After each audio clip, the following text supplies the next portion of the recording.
This is the question of problem 1-22 from Chapman. Let us discuss about this question related to linear DC machine. Yeah, a linear DC machine has the following characteristics. Yeah, so tak ada lukisan kat sini. Tak ada. Linear DC machine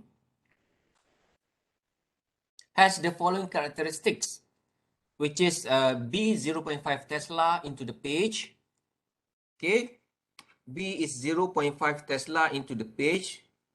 If you can have a look on my canvas here, B ni ke dalam page, into the page. Into the page.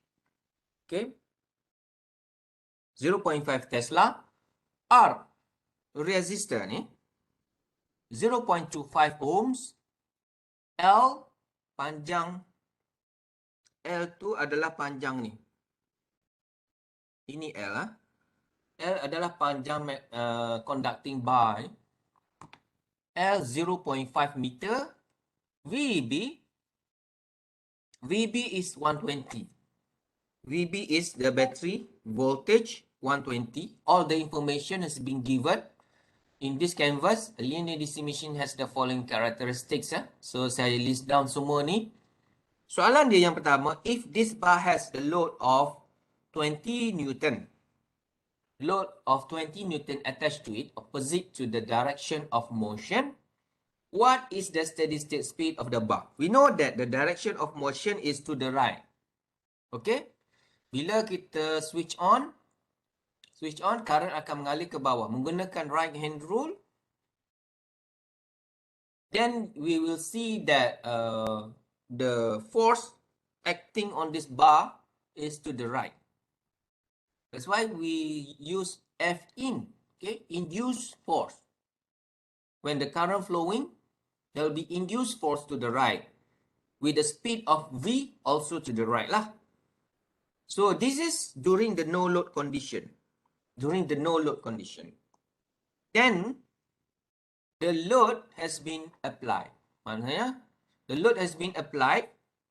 Let's say at this particular time, during no load, suppose that motion ataupun dia punya speed adalah V during no load. When we apply the load, the speed will be decreasing.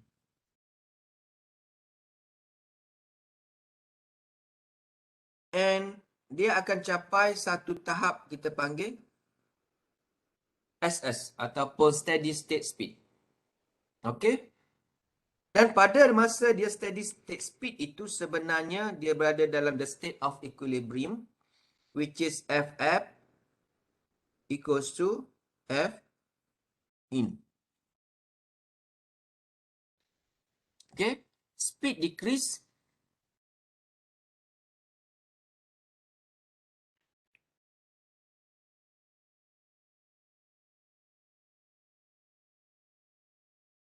Daripada V kepada VSS.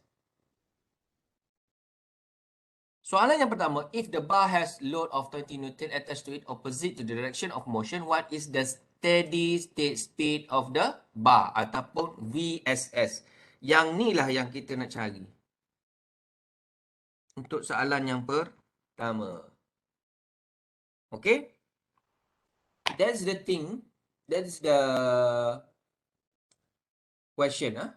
For the first one, we want to find the VSS. So we can say that during the state of balance, which is this state, saya tulis kat sini this is the state of balance.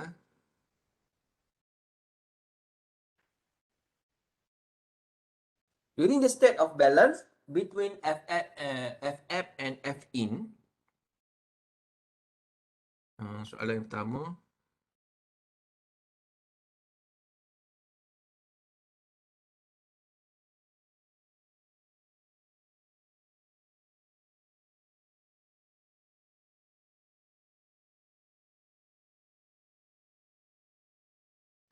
between FF and Fin, we can say that FF equals to Fin equals to ILB. Semua berserenjang, semua at 90 degree. So we can directly compute ILB untuk the force applied. So in that state, we can determine the current. So FF is given as 20 Newton. B times L ke bawah. FF is given as 20 Newton. B pun diberi 0.5 Tesla. And L also diberi. L also given as 0.5 already in meter. Let's have a check back the B 0.5, L also 0.5. Then we can find the current. At that instant, bila kita kenakan load 20 Newton, current adalah sebanyak 80 amperes. Okay? But we want to find the VSS.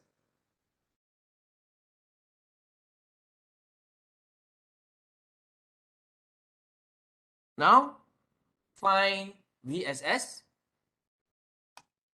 So, we know that at that state, semasa tu,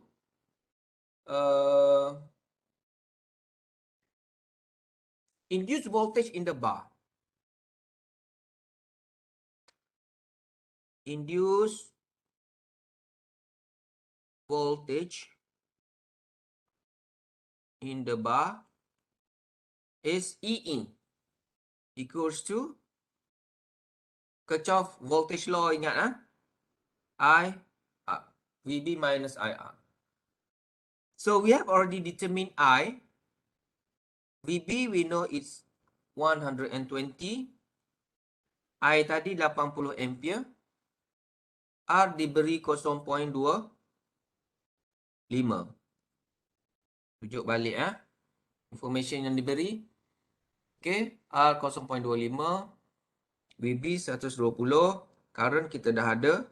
So kita determine dulu dia punya induced voltage across the bar. Okay. Saya lukis sikit macam ni. Okay, masa ni current dia I 80 ampere. E in across the bar sama dengan apa kat situ? 120 tolak 80 darab 0.25, 80 bagi 4. Jadi 80 bagi 4 tolak 20, jadi 100. Jadi 100. Jadi 100 volt. 100 volt E in. So E in kat sini adalah 100 volt. Okay. So yang ni semasa FF sama dengan F in.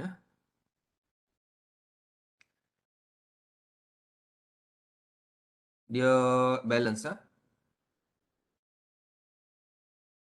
apply ataupun F load lah. Ni load. Apply force. Sikit F. 100 volt. So, once kita dah dapat E in, kita menggunakan formula E in equals to VBL kan. V adalah speed. Dalam kes ni, V adalah VSS. BL.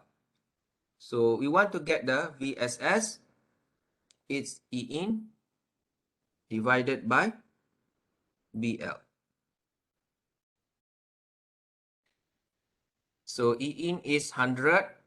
we have just calculated E in divided by B 0.5 Tesla, L also 0.5 meter. Alright, and this is 400. So speed is in meter per second.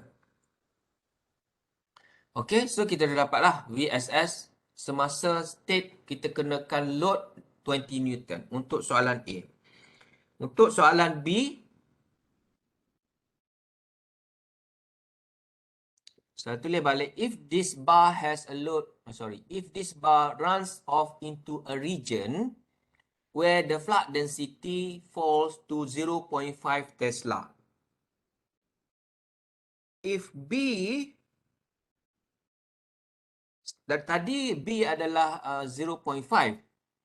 If B drop to 0.45 Tesla, macam itulah lebih kurang. What happens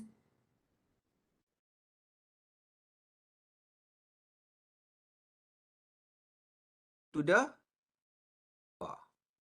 Itu soalan yang pertama. And then, what is its final steady state speed? Untuk yang kedua ni, kita berikan nama dia sebagai VSS prime lah. VSS prime. So, dua soalan situ untuk bahagian B. Okay.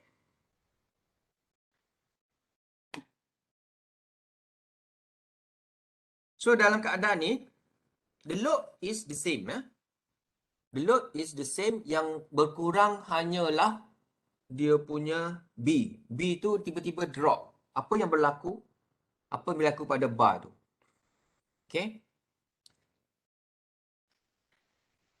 So, bila flux density drop to 0.5 Tesla, dalam keadaan load tu sama dengan yang tadi, akan menyebabkan satu speed transient. Speed transient sehinggalah FF kembali sama dengan Fin. Okay. Tadi kita katakan dia mula dengan V. So, dia drop kepada VSS prime. Okay. Tiba-tiba B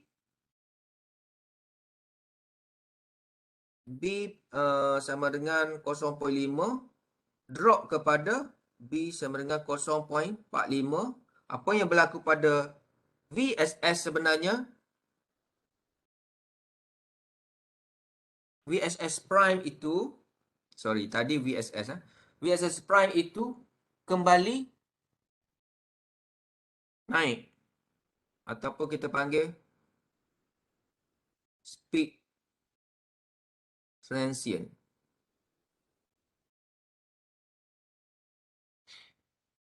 Ada speed transient because of that change in magnetic density, magnetic flux density.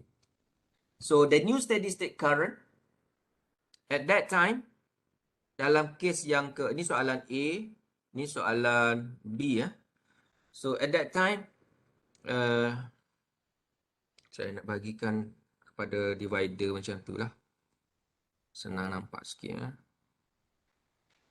So, at that time, we can say that kita nak determine VSS prime itu, kita kena, soalan dia, what happened to the bar? What happened to the bar?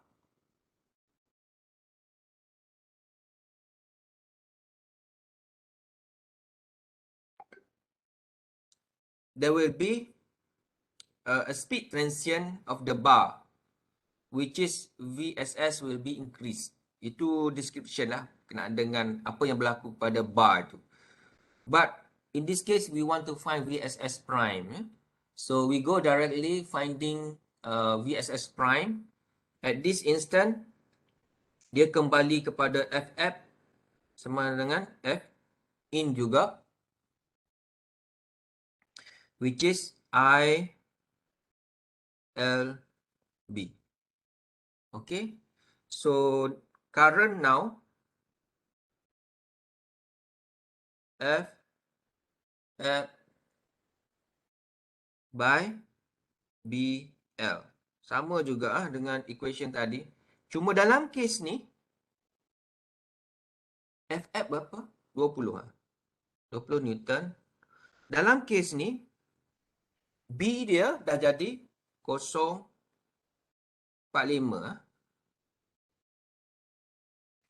L samalah. L tak berubah. 0.5 meter.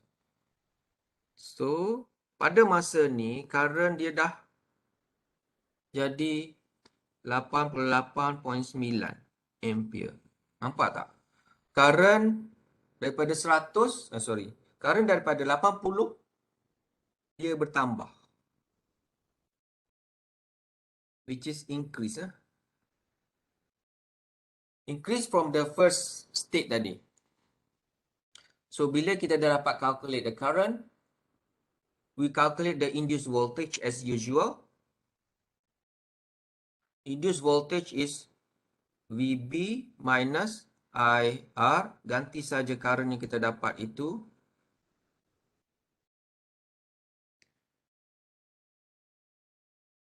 Current kita dapat tadi 88.9 ya.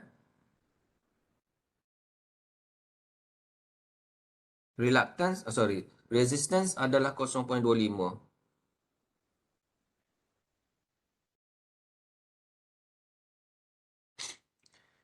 97.8 volt. 97.8. Okay. And then kita boleh dapatkan dia punya velocity ya.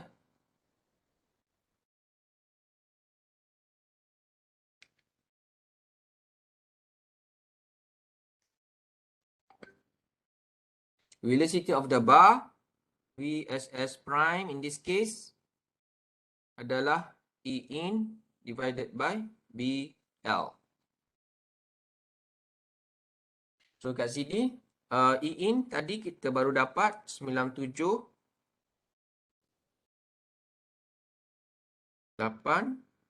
B 0.45. Yang berubah kat sini adalah B itu. B 0.45 didarab dengan L 0.5 macam biasalah. 0.5 L. So VSS prime now becomes 433 meter per second, which is the speed now increase because of the drop in B. When B drop, speed akan increase. Okay. Untuk soalan seterusnya kita ada 10 minit. Saya akan pergi very speedy. C. Suppose that VB is now decreased to 100 volt with everything else remaining in part B.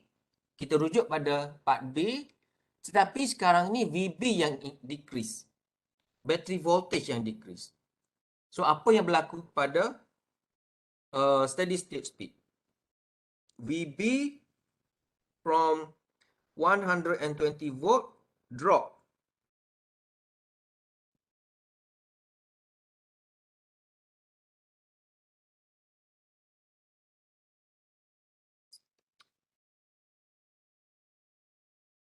kepada 100 volt. Apa yang berlaku? Apa yang berlaku pada speed? Steady state speed of the bar.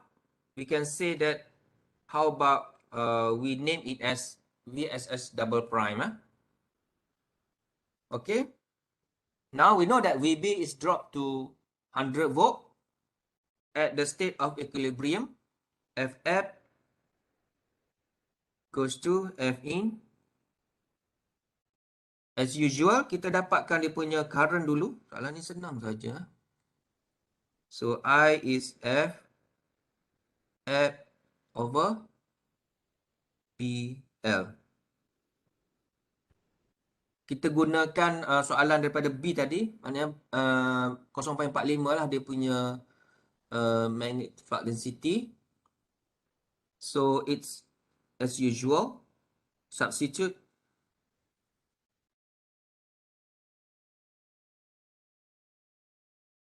Okay. Dan kita dapat current 88.9 ampere, sama saja dengan condition semasa B. Cuma untuk induced voltage,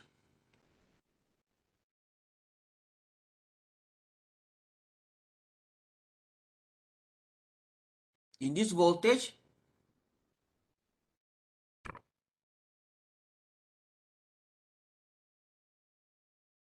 in adalah VB minus IR. Okay. VB ni dah jadi 100 volt.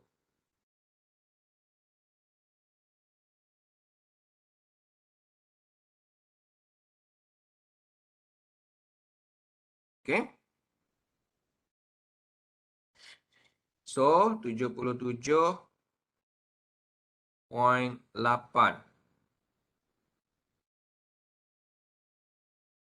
Okay, kita dah dapatkan E in, maknanya bila battery voltage to drop, E in also drop. Okay. So VSS prime is E in divided by BL.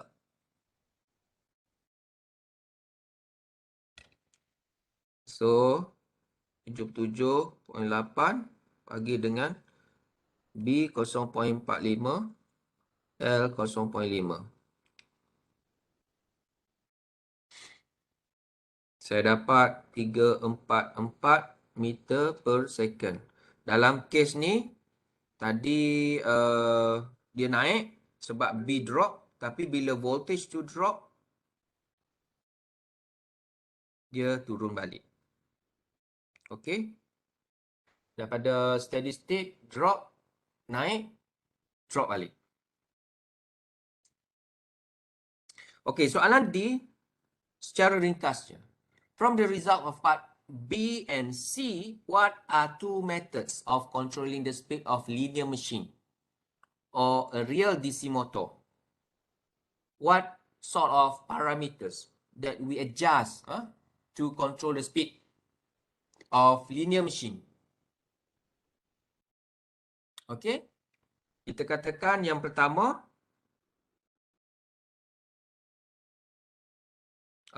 untuk jawapan ni, two methods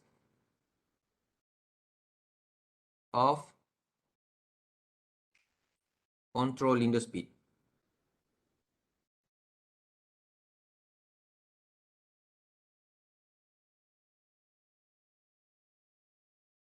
Of linear machine. Dua kaedah. Yang pertama, yang satu, okay. Reducing the flux density, kita katakan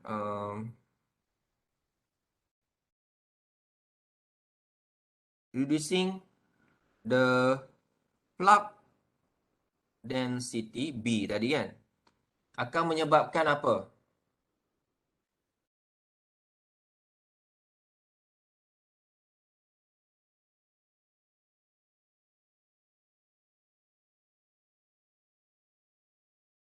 Akan menyebabkan increase.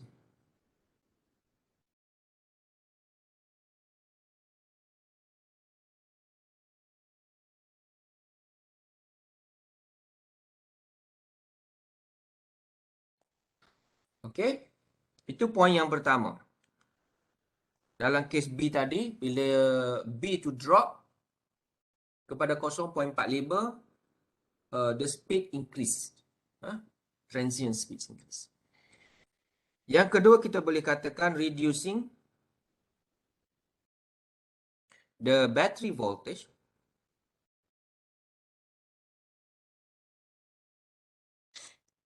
ataupun VB akan menyebabkan decrease. Ini soalan ke C ya. Decrease the steady state speed of the machine. Okay. So itu 2 poin yang kita dapat highlight ya. Hasil daripada observation, bila B berubah, VSS akan naik, akan increase. Bila voltage VB drop, E in also drop, menyebabkan VSS also drop. Itu yang kita dapat simpulkan lah untuk discussion berkenaan dengan linear DC machine ni. Ini lebih kepada apply lah soalan ni. Yang simple-simple tu boleh rujuk pada tutorial. Okay. So ada 3 minit lagi saya nak habiskan recording ni. Stop here.